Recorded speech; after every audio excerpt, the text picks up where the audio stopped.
मान्छेहरूको लागि मैले के लेखेको छु थाहा छ? छोरा मान्छे हुन एकदमै गाह्रो छ। हामी त छोरी मान्छे हो, छिनमै रिसाइदिन्छौँ, छिनमै रोइदिन्छौँ, फकाउने मान्छे भए पनि नभए पनि यतातिर फर्केर बसिदिन्छौँ होइन, त्यो हाम्रो मुड हो। तर छोरा मान्छेलाई एकचोटि रुन पनि 100 चोटि सोच्नुपर्छ।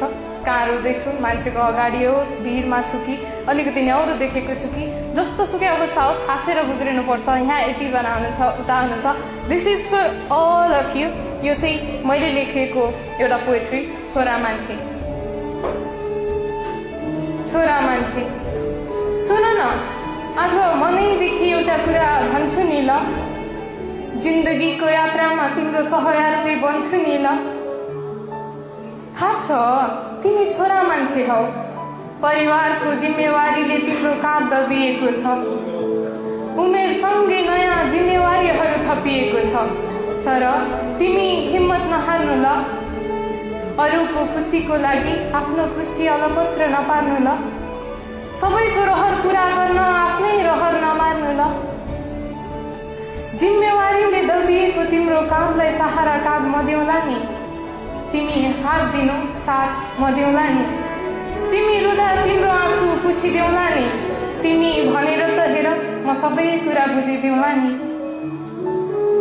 तिमी मलाई माया दिनु, बदलामा म तिमीलाई खुसी देउला नि।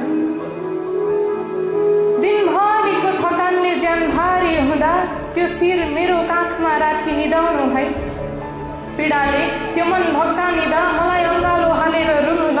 म भन्दिन छोरा मान्छे भएर नि रुन्छ भनेर, म भन्दिन कि छोरा मान्छे भएर नि रुन्छ भनेर, किनकि मलाई थाहा छ छोरा मान्छेको पनि मन हुन्छ भनेर।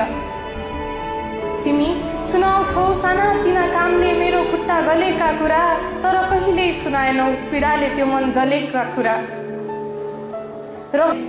रहर त तिम्रो पनि धेरै थिए होला नि है, भाग्यले कति अधुरो बनाइदिए होला नि है। केही छैन तिमी सुर्ता नगर, बाँचुन्जेली सँगै बाँचौँला, चितामा सँगै निदाउला नि। दुनियाँ सबै टाढिए पनि हामी एकअर्काको अँगालोमै हाँसेर जिन्दगी बिताउला नि।